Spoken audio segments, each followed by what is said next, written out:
Hello and welcome to Alumni Pride. My name is Mia Cooley. This show is designed to help us catch up with some of our Susquehanna graduates and find out what they're up to now. Today's guest is Eric Thiegs. Eric is a member of the class of 1991. Thank you so much for joining us today, Eric. Thank you. To begin, what do you remember most about your days here at Susquehanna High School? Wow, answering that in 4 years. I guess the first thing that comes to mind are being in the musicals and the plays. I think that was probably kind of like my niche group. After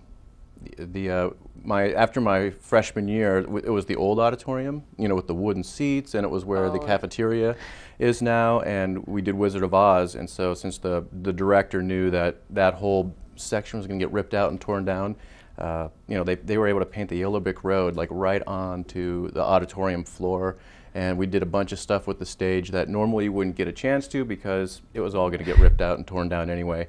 And so I think then after all that happened, well, I didn't think, I know, because the next year, my sophomore year, we didn't have a director. It was that brand new auditorium, which is the auditorium now. So a bunch of the students got together and we put on our own musical. And so that was kind of pretty exciting. So we were the first production on the new stage, which is now over 20 years old, but it's there were little dressing rooms back there. So from being from the old, 1940s auditorium that had been there with the wooden seats forever to this brand new auditorium was pretty exciting.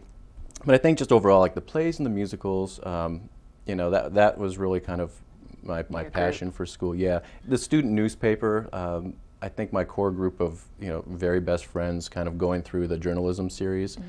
We had a blast doing that, and some of the headlines that we were writing in the stories, our senior year and things were pretty fun. I was going to bring in some copies actually because there's it was silly stuff. So you mentioned that you were involved in the theater and the newspaper. Were you involved in any other activities around the school? Yeah, the student government. I was class president.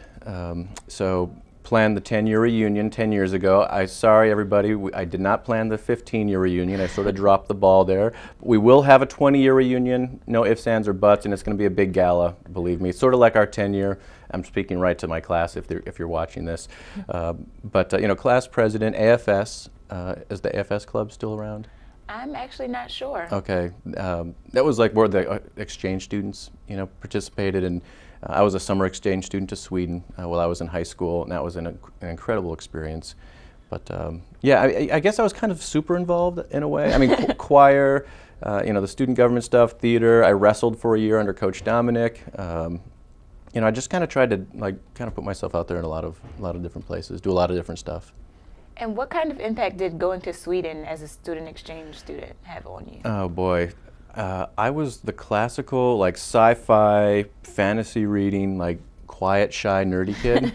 Literally all through middle school. And I had friends. I mean, don't get me wrong, I wasn't like this recluse that was all cornered up reading sci-fi books. But even into my freshman year, I was still pretty insular and, kind of kept to myself. And again, had friends. But when I went to Sweden, I mean, I was thrust into this totally foreign environment. You're there for 3 months. You don't know anyone. You don't have that support network.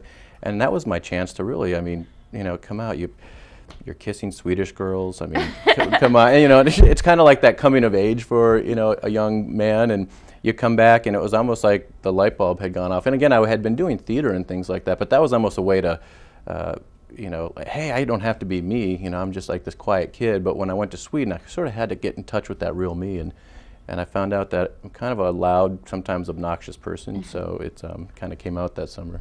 So is that what attracted you to theater? You were able to be someone else? Yeah, I really like that make-believe, and being able to kind of get into a role and kind of just kind of shed, hey, this is the world around me isn't there, and I'm like this new person, and yeah, it's kind of that's weird. Actors have this weird thing about them, so if anyone else has that acting thing, it's that shedding of reality. I'm sounding like this is going to get weird suddenly. You were also class president for all 4 years of high school. Yeah, I was. You were. I'm sorry. Oh, how did that affect your life during and after high school? So that's a good question. Coming from Southern York County, I mean, it's a small community. My graduating class, I think we had 283 students in it. So, it's mid-sized. It wasn't like super small. It wasn't huge. But being class president, I really knew a lot of people. Well, I had my cliques, my theater or my choir group friends. Again, I kind of traveled amongst all kinds of the different peer groups and things like that. So when I went to college, I went to a Big Ten school, University of Minnesota. So here I am, like I know everybody. I'm the class president. I was in the theater shows and all that kind of stuff. So I got a lot of attention. And you go to this Big Ten school where there's 40,000 kids on campus, and you show up, and again, I'm going out of state. I'm originally from Minnesota. My family moved here when we were in 5th grade, and I kind of wanted to go back and say, oh, my grandparents and my roots of being in Minnesota, I thought that would be a great place to go to school and go to college, and it was, but I'm not kidding. I was like a small fish in a huge ocean, where when I was here at Susquehannock, it was sort of the other way around. It was like a smaller pond, and everybody knew each other, and suddenly I'm like, what the heck? Like, oh my God, I don't know a single soul, and it's overwhelming, and you're sitting in these classes with, 500 people in this lecture hall with a world-famous research, professor, and all of a sudden I just felt like myself being like that 9th grader again, like, so I would say being class president, taught me a lot of confidence and, the leadership roles, and, in high school, though, I don't know if it's, I mean, I wasn't like making big policy changes here at Susquehannock or anything. So I have here that you were crowned prom king. How did that make you feel? Oh, it's those things are like popularity contests, so it makes you feel good, like, oh, people love me. Again, that's that weird actor thing, you want attention, so it's not like I lobbied for it, like, hey, vote me prom king. So when it happened, it was cool, and you get this little clock. I still have it. It's not by my bedside, but I know the high school memento box that it's in. But it's satisfying in a weird, narcissistic way, I guess. Here at Susquehannock, did you have that one teacher that just kind of inspired you? I had a bunch of teachers. I think one of the things that I loved most about going here to school was, for all 4 years, and even in middle school, I can look back and I can literally think of dozens of teachers that impacted me. Mrs. Schultz, if you're watching this, in 10th grade, when I had her in 10th grade honors English, she gave me a copy of a book that was outside of my normal genre of science fiction and fantasy, right? And it was a John Updike book, and I'm not kidding, this book blew my mind. And to that day, I can look back and say, that's been my turning point with my love of literature. And I would say, for playing guitar and writing music and acting and all this stuff that I've done in the last 20 years since leaving school, I'd say reading is my favorite pastime. So, and I pretty much attribute that to Mrs. Schultz. Yeah, Mrs. Kelly was our AFS advisor. She told me when I was in 9th grade that, hey, Eric, you're a good writer. You should try out for journalism, which made me go to Mrs. Hartley's journalism course and do the paper, which I kind of hung out with that core group of people, my senior year, and just having a blast. So, Mrs. Kelly kind of turned me on to the newspaper.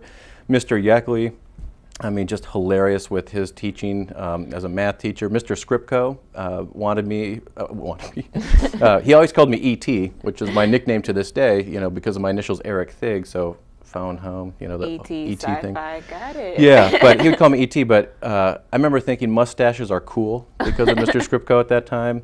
I could go on and on. Mr. Cerise, Mr. Trescott for being a nerdy musical kid. I mean, couldn't have been more supportive, being gym teachers. And so, I don't know, like all the teachers at Susquehannock that kind of I had a chance to, learn under.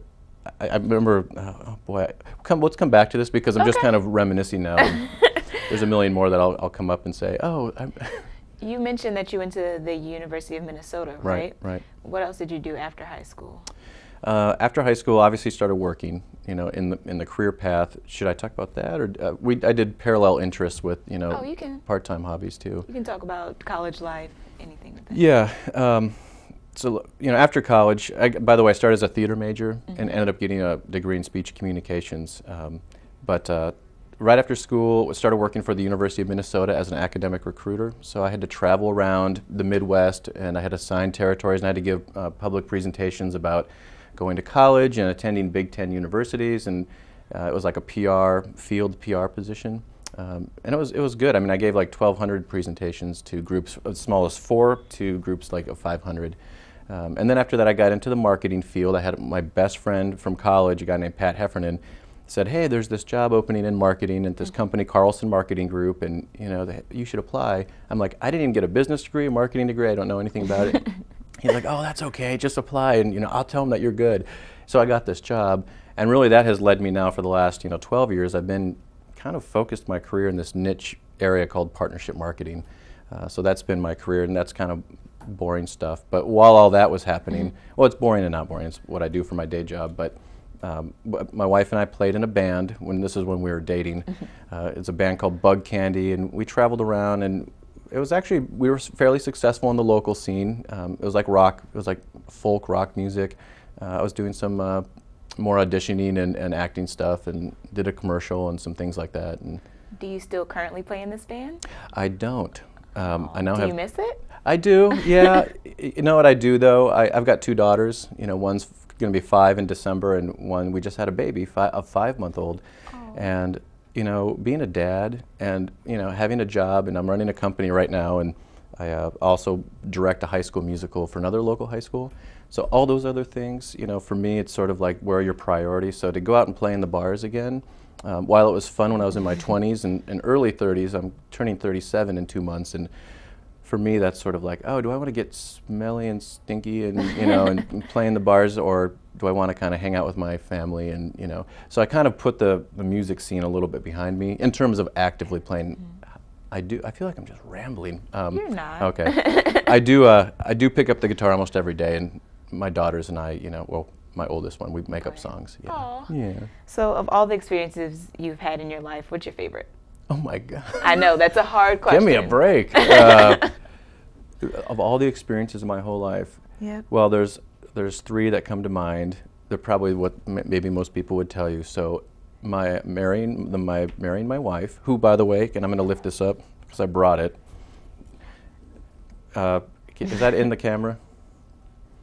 Is it? Okay, if you can see it. Yeah, this is me, my senior prom. High school sweethearts. Yeah, and this is Becky Wilhelm, class of '92, and we ended up getting married. I don't know if there's a glare on there or not, but, oh, it's good. But yeah, we were high school sweethearts. We dated my senior year, her junior year, and then we dated off and on for like 9 more years, and we just celebrated our 10-year anniversary in August. So we've been together like 19 years since high school. So congratulations. I know. And so I would say, number one, meeting my wife, who we met at an AFS potluck thing here at the school. I was playing my guitar. We were singing a Bob Dylan song with all the other kids in the AFS club and the exchange students. And Becky was standing next to me, didn't know her from anybody, and she has this beautiful voice, and she started singing. And I remember looking over to her and almost forgetting the guitar chords.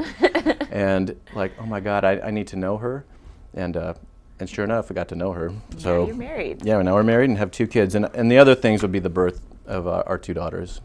Yeah, good. Cried like a baby on those, so yeah. So does it surprise you at all that you married your high school sweetheart? It does, and I say it does. I mean, I don't want to sound cynical by any means, because she's the love of my life, my best friend. It's one of those things. I think the perception of, hey, I married my high school sweetheart, and it's like this couple that's like got stars in their eyes, and they're not grounded in reality. Like, how could you marry your high school sweetheart? Don't you need to get out there and live? And Becky and I get a chance to do that. Like, she went to Penn State for a couple years, and I was at the University of Minnesota. She went to London and lived for 6 months. So we were kind of in and out of this relationship for a little bit, and it's good because you need to have some of those other experiences. But we always knew that. We always came back and said, "You're my person. You're the love of my life, and I want to spend my life with you." And you kind of have those crashing moments of I don't know, of saneness where I wouldn't want to be with anybody else. And yeah, so I think, and somewhat we joke about it. We're like, because we can talk about, Mr. Naylor and his glasses and his, he was always had this swagger and this weird sense of cool, and you could, see where his cigarettes, had been, in his pocket of his jeans, and, we can have these weird memories. See, there's a teacher reference that came to me. So you can have those moments of like, we have that shared history that we can talk about, and now we're building this whole new life, even after 19 years. Like, every day is new. We have a 5-month-old. And it's just like so brilliant. So, you mentioned you and your wife have 2 daughters, right? Yep. What's your favorite part about being a parent? I think just seeing my little girl smile. It's just the little stuff. We go on little vacations, and we travel. We just came back from Boston, and we took our little daughter with us, and it was for a business trip that I was on. But I think, you know, when you grab my little 5-month-old by the belly and you go, and she's, you know, she smiles and got this big, huge grin. Or, you know, my 5-year-old, I mean, she is just can I say smart aleck? And she's like a lot like my wife, very like independent and smart and fiery. So, and she also has the sweet side too. But you know, getting you know, teasing her and her teasing me, and kind of that banter back and forth with a 5-year-old now. Oh. Yeah. Yeah, I also make her rub my back, so she's getting that age where I can give her this like back rubber thing. And I'm like, Daddy's back is sore. Will you come back here? And a 5-year-old, like Becky, my wife, will be like, all right, there you go, get out of here. And you know, my 5-year-old's like, Daddy, I'll rub your back, and she rubs this thing for like 10 minutes, and I'm like, yeah, that's great. And then I'll say, stand to my back, and I'll lay down on the ground, and she'll stand to my back. So, yeah, she's like my slave. 5-year-old slave. Yeah, I'll take that now, because when she's a teenager, it probably won't be that way. So. Oh, true, teenage girls. Yeah. Oh my gosh, you know. Yeah. Okay, tell me more about what you currently do, like in your career field. Yeah, I'm actually running a small company right now that a cousin and I have co-founded it. It's called stageoflife.com. You can go to stageoflife.com. I'm plugging the website. But there's two sides to the business. It's a B2C, a business to consumer site, where people can go and they can actually share stories and wisdom about any stage of life that they're in, whether it's high school, all the way up through like empty nest and retirement. So we have all the major life milestones: having a baby and raising a family, becoming a grandparent, going to college, getting married, all those types of things. And what our hope is that the site becomes this aggregator of wisdom, so that people can go and you can sign up for free and you can share a story that hopefully will help someone else out going through that stage of life, or maybe coming into that stage of life. And then the financial or the economic part of that whole business model is that through my role in my career development and partnership marketing, we've been lining up national merchants to give, you know, coupons and discounts. You can get a Borders, you know, discount code. You can print off a coupon for Precision Tune Auto Care. So we line up these advertisers or sponsors that want to reach people going through a stage of life, and that then the consumer can actually say, oh my gosh, because I'm in the stage of life, I get deals and discounts too. So that's on the one side, and then the other side, we do consulting for businesses that want to reach a particular life segment. So my team and I, we can build out programs or marketing or advertising strategies for businesses that need that kind of help. So, okay. Yeah. Are you involved in the community in any way?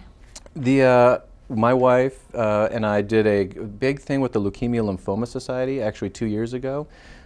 We raised $11,000 for that organization, and not really because it's personally touched us or our family. Becky found this flyer that came in the mail that said, hey, we're looking for help raising money for this cause, and we actually kind of tied in a trip to the Grand Canyon to raise money to do it. And, hey, you know, we're doing this, we're going to hike the Grand Canyon, we're raising money to create awareness. And so we raised this money, you know, just the two of us, 11 grand, and then submitted a check to the Leukemia Lymphoma Society. So really, Becky is kind of the community service driver in our relationship. And this isn't to be, you know, selfish, you know, withholding from wanting to give back to the community in any way, but, you know, it's with running the business and things like that. Like my bandwidth is fairly short, but Becky's right now staying at home, so she kind of finds the big, you know, what's the life project? What can we do to make our world better? You know, what can we do to increase the satisfaction in our own lives for helping people? So she's actually working on the next thing. I think she's going to be doing a walk for breast cancer with a couple of her girlfriends, and we'll be doing a big kickoff and black and white party to raise funds and things like that for that too. So, yeah. You mentioned that you help another local high school in their high school productions? I do, yeah. So Becky and I were in Minneapolis for a number of years, about 10 years when we were, after the University of Minnesota, we stayed out there. We lived in Philly for a year. And then we decided that, you know, we kind of wanted to move back to York County. I mean, we're from this area, or Becky is, and I am since 5th grade. And so our parents are rooted here. We wanted to start having a family. And so when we moved back, Becky got a job teaching high school at Red Line, area senior high school. And the position that she had replaced was the old theater director that had been there for a number of years.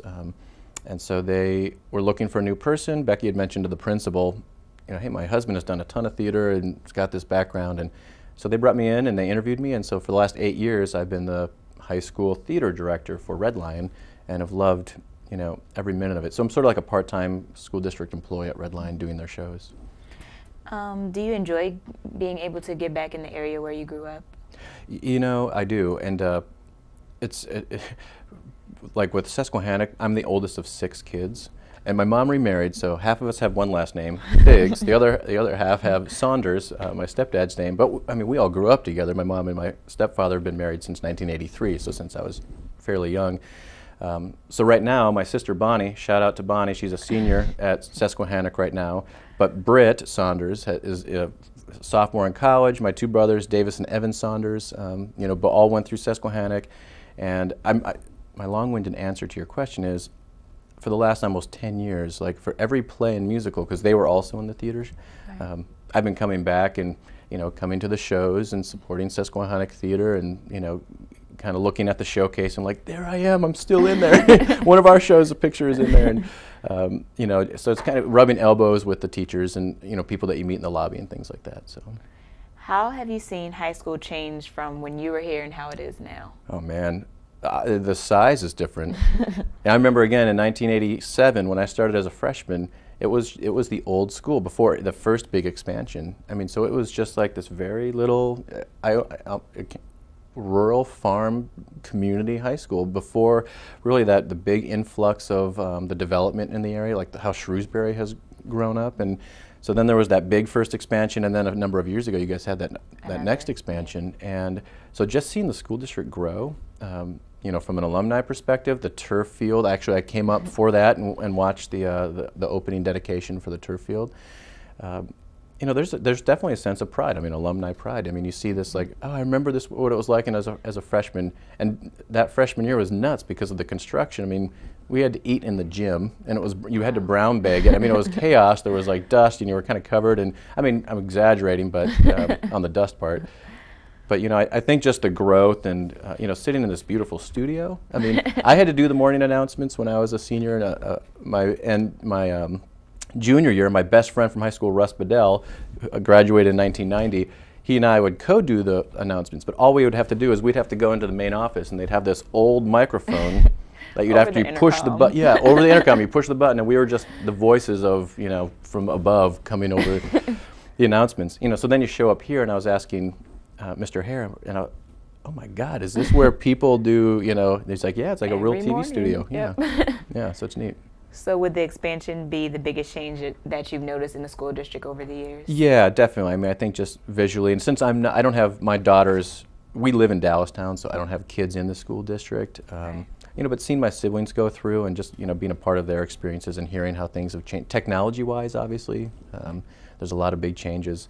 I did my term papers, I typed them on a typewriter. Okay. Yeah, we didn't have a computer. I mean, it was personal computers. You know, you think again, '87 was my freshman year, so yeah, I think in '90 we got a personal computer, but you know, you know, I still was doing my term papers all through high school on a typewriter. I remember going to college my freshman year and when there was no email, and there was this antiquated, you know, internet system with email at the University of Minnesota. We got this crash course for orientation, and our freshman advisors were showing us, hey, here's your email account. And I remember walking out of that with my buddy that I'd met at orientation. I'm like, you know, this email thing sounds neat. You know, and now look at how different it is, you know, with teachers posting lessons plans online and, you know, all that kind of craziness. So if you got a chance to address this year's graduating class, what would you tell them is the most important thing they need to know in order to be successful in life? Yeah, you don't sit on your butt. You know, if you want something and you want to get out there and you want to achieve something, it doesn't come to you. For those lucky few that do, then great. Don't take advantage of that. You know, don't look a gift horse in the mouth. You know, run with it. But you know, for 99.9% of us, you've got to get out there and you got to achieve that thing. So whether it's, you know, auditioning for something, like when I got my commercial, I had to go find an agent. If you want to act, you got to go out and put yourself out there. You got to get your headshots. You got to get your you got to find an agent. You got to go to auditions.